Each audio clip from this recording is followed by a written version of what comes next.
Hello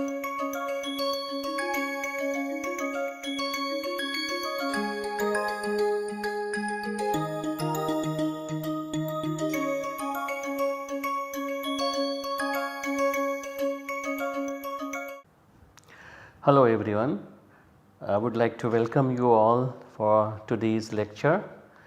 Before we go towards the new aspects of reductions, we would like to see once more what we did in the last class briefly.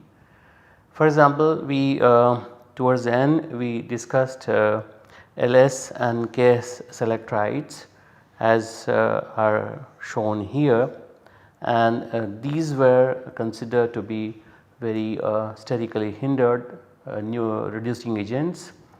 And as I have mentioned many times that lithium ion based reducing agents are stronger than sodium or potassium based reducing agents because of the stronger binding of the oxygen with the lithium plus.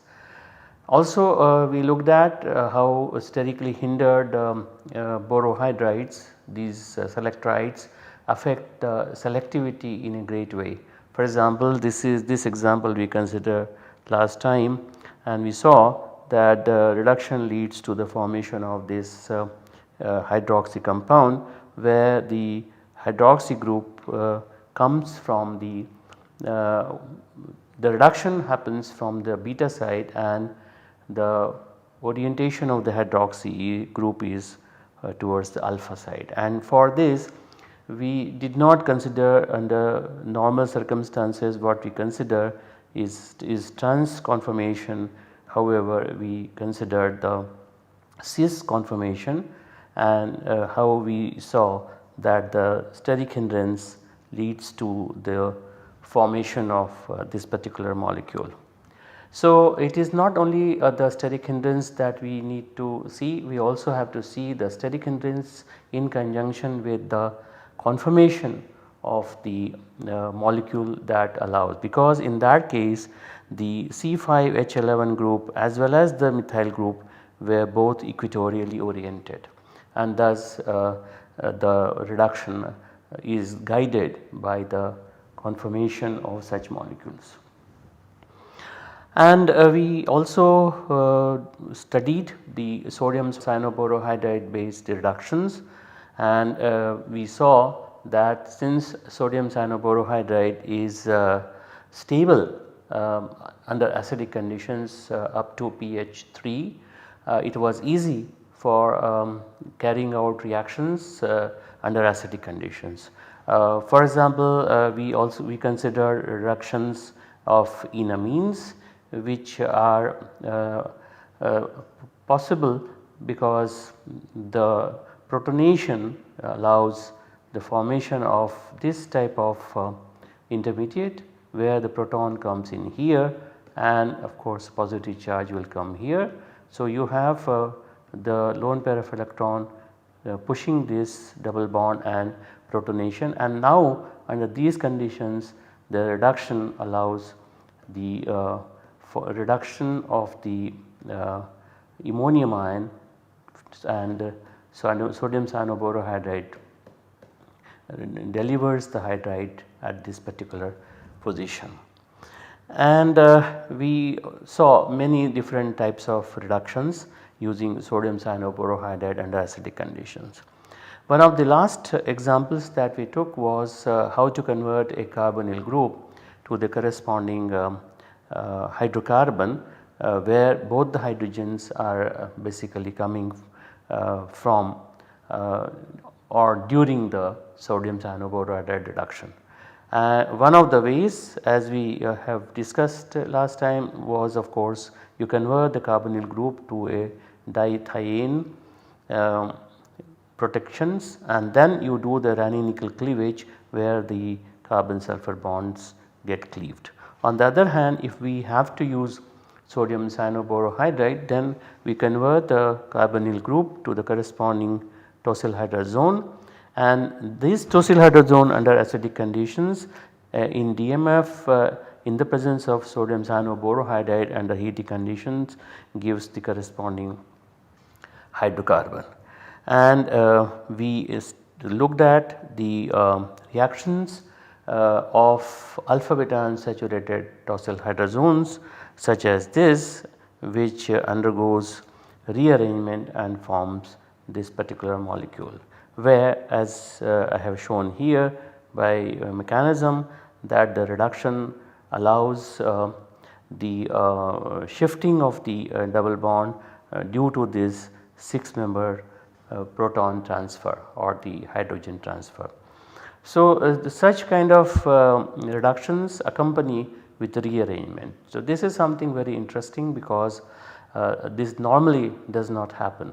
So, therefore, we looked at various aspects of sodium cyanoborohydride which are very useful, and one of the other important reaction that we also saw was the conversion of a primary amine to NN dimethylamine, which is highly synthetically useful using formaldehyde and sodium cyanoborohydride under acidic conditions. Now we move on to dissolving metal reductions. In dissolving metal reductions we have alkali metals, alkaline earth metals and some transition metals. For example, lithium, sodium and potassium in liquid ammonia can be used as a reducing system, and we can also use magnesium in ethanol as a reducing agent system, and zinc and acetic acid or zinc and proton with an acetic acid is also useful as a reducing agent in which the metals dissolve and the reduction occurs. Now these reducing systems allow reductions of many carbonyl compounds or sometimes they also lead to coupling of two molecules depending on conditions. It is a very useful reducing system, and the reduction as well as coupling lead to products which are both important. Now if we look at the monovalent metals such as sodium or potassium in ethanol, they reduce carbonyl group to the corresponding alcohol.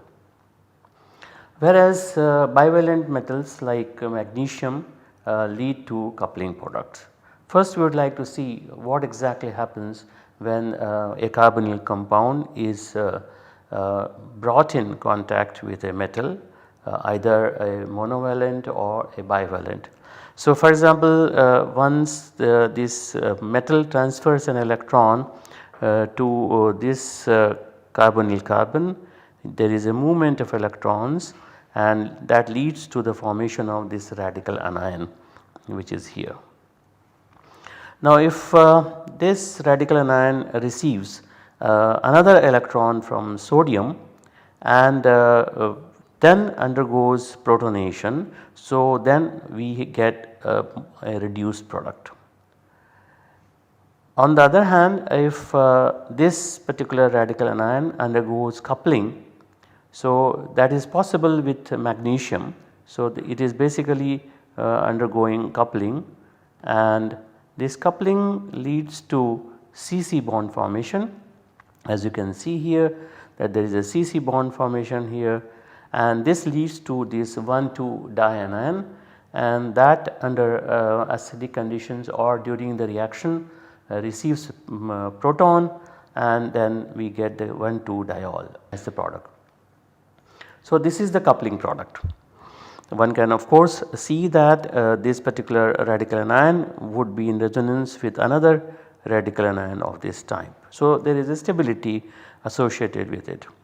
So what we are trying to look at it is that this radical anion, which is what is here, this radical anion when under protic conditions as liquid ammonia gets a proton to form this radical, which then again receives an electron to form the anion here, and then that gets protonated with ethanol to form this particular hydroxy compound, where this hydrogen also comes in here. So now we can see that there are conditions under which we can allow such reductions to take place. Non-protic solvents lead to more of coupling products. It is very clear that the protonation of the anion should not take place until it undergoes coupling. So if we want coupling products to form, we have to preferably use a non-protic solvent. We can always protonate towards the end of the reaction during the workup. Now for this coupling to take place, we need to use magnesium or a magnesium iodide this mixture, or magnesium amalgam or aluminum amalgam.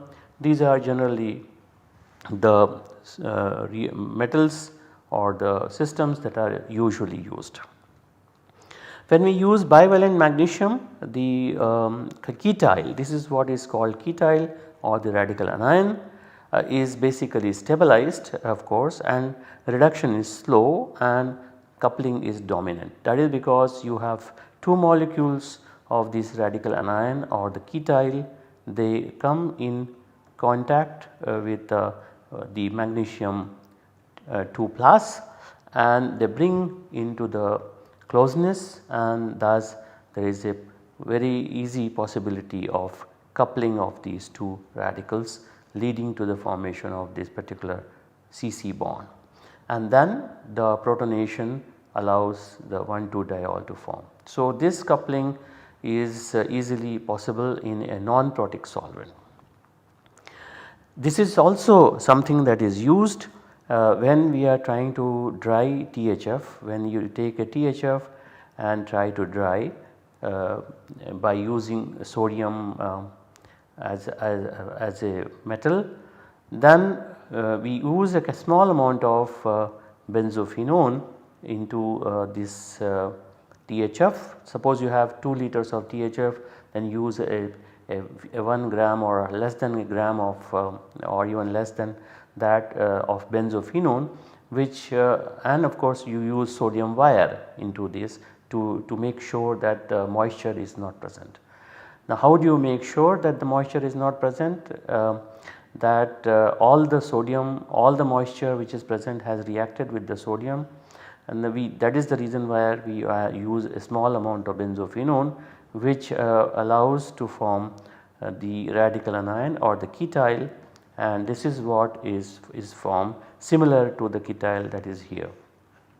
Now since this is there are 2 phenyl groups attached, the radical here is highly conjugated, and because of this conjugation this gives a dark blue color.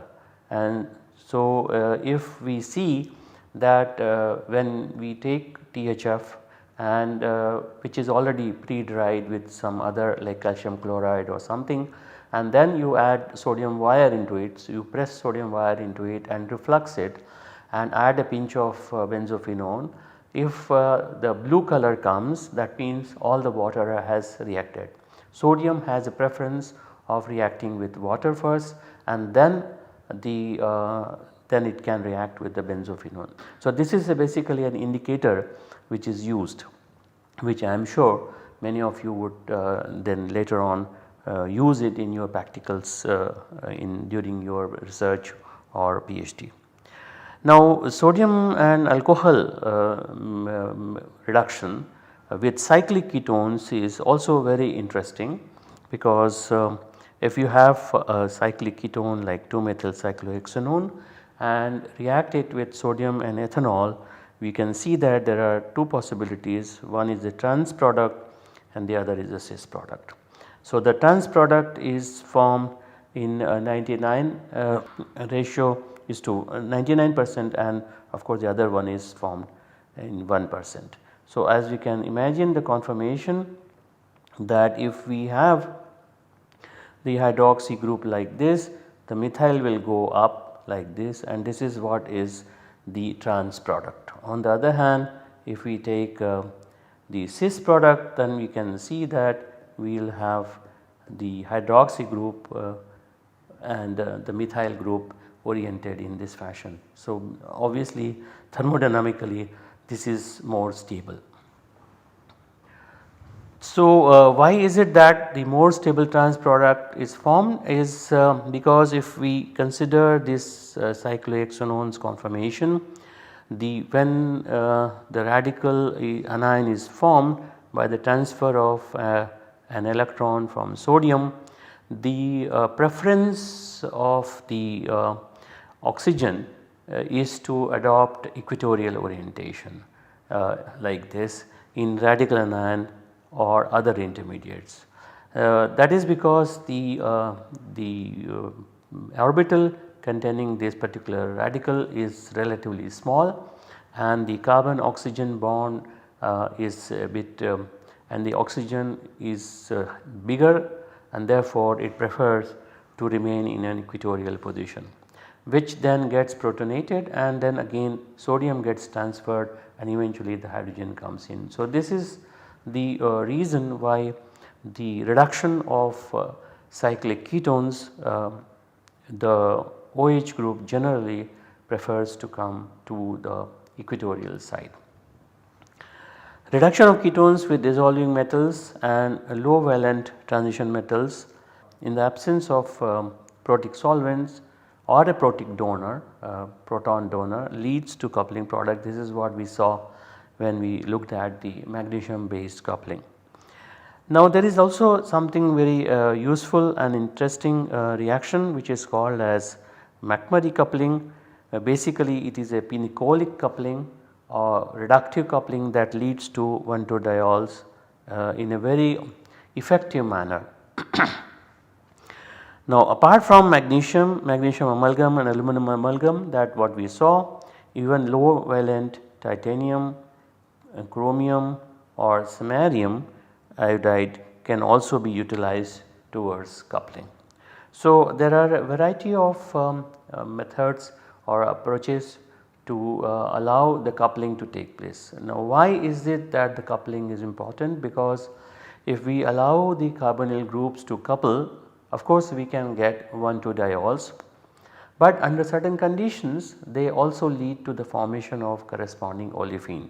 That means if we have a carbonyl group something like this here and we allow the coupling followed by elimination of the hydroxy groups, we can have the two molecules form a corresponding olefin. This is what is called McMurray olefination or McMurray coupling. So, we will discuss that in detail now. McMurray olefination. Somewhere in the 70s this particular reaction was established and developed by McMurray, where he used titanium 0, which was derived from titanium trichloride and lithium aluminum hydride, or reaction with potassium or lithium as electron transfer. So, basically TiCl3 was reduced to the corresponding Ti0, that is titanium 0, using either a reducing agent or a metal electron transfer from potassium or lithium. And that allowed say for example cyclopentanone would give such a molecule, and this type of molecules are very difficult to make under normal conditions, and therefore it has a lot of importance. For example, we can also take an aldehyde, even if it is an alpha beta unsaturated aldehyde, it undergoes coupling and forms such a large molecule very readily by using this titanium 0 derived from titanium trichloride and lithium aluminum hydride. It is also possible that we can conduct a cross coupling. That means we take, say for example, cycloheptanone and we take acetone and we use say lithium and titanium trichloride.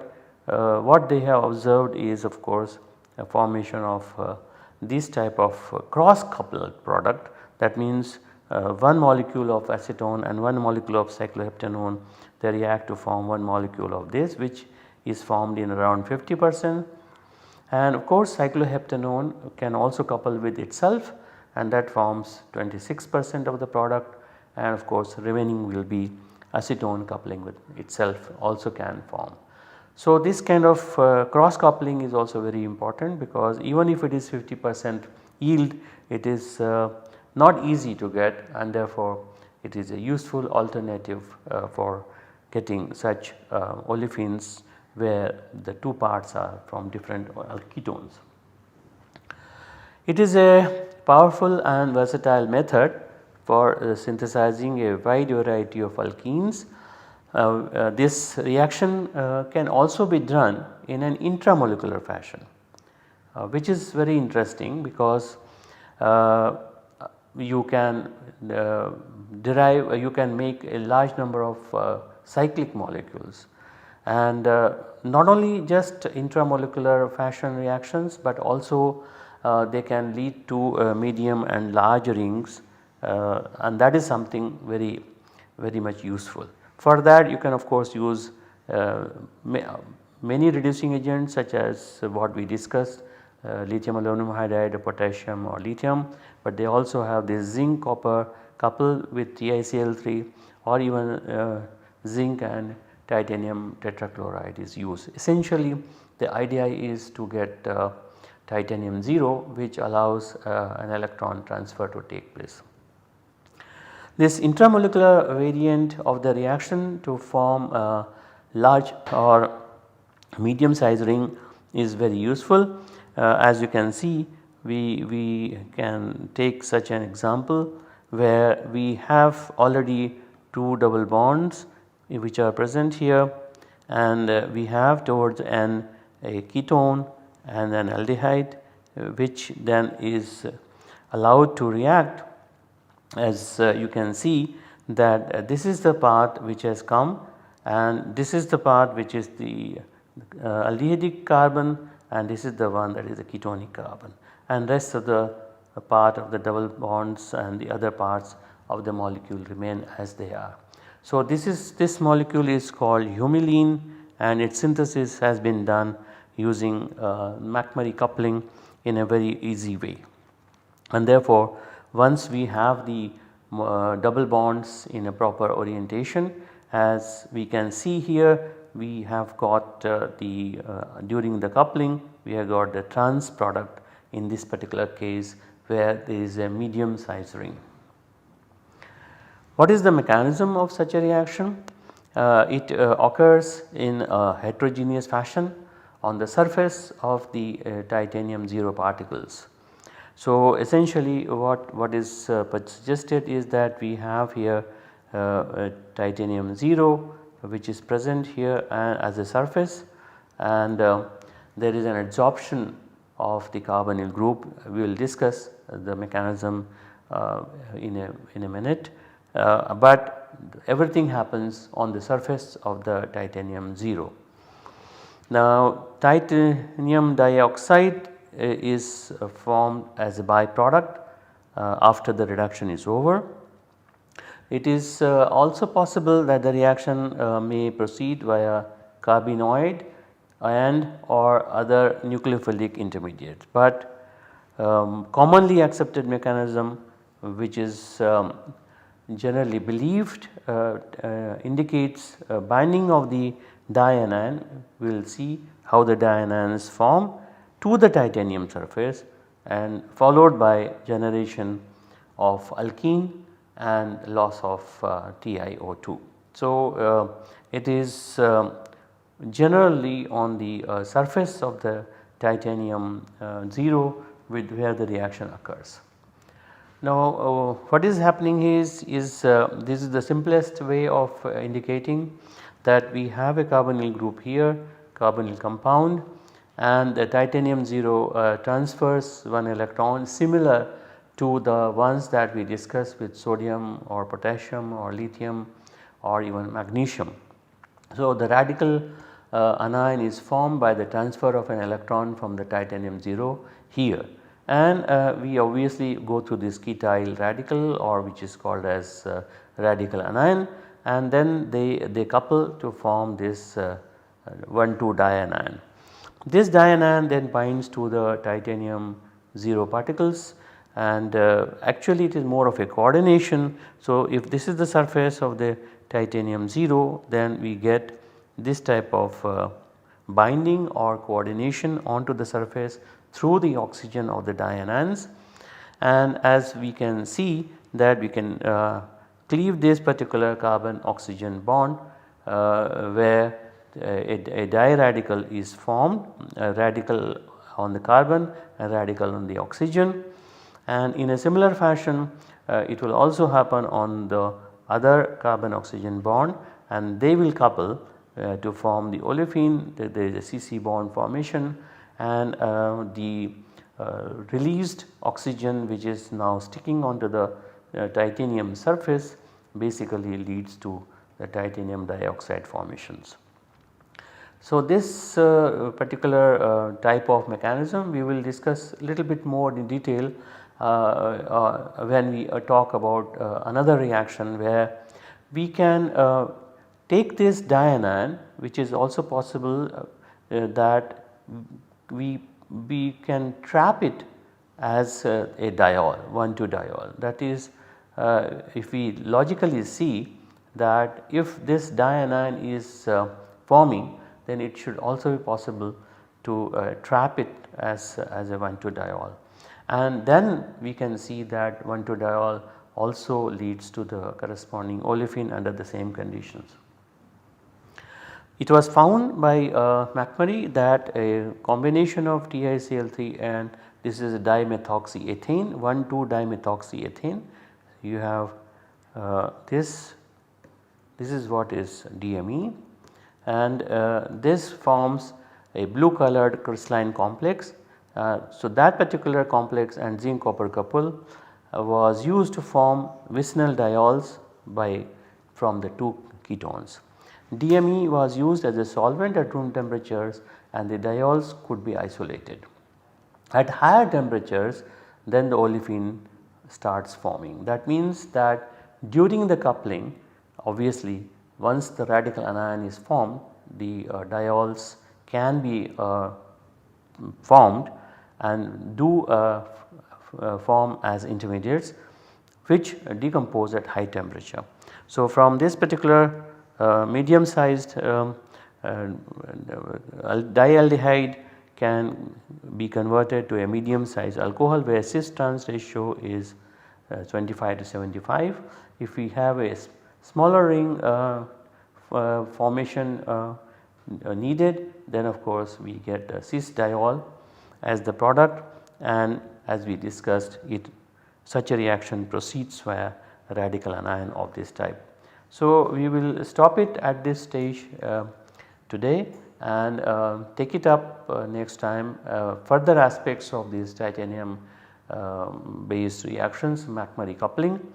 But as you can see that we can very easily allow the coupling of aldehydes or ketones and stop at the stage of diol, and also if required by heating we can convert that into corresponding olefins.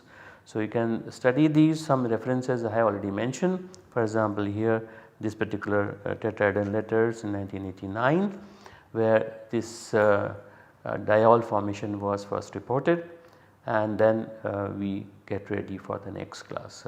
Thank you, see you next time.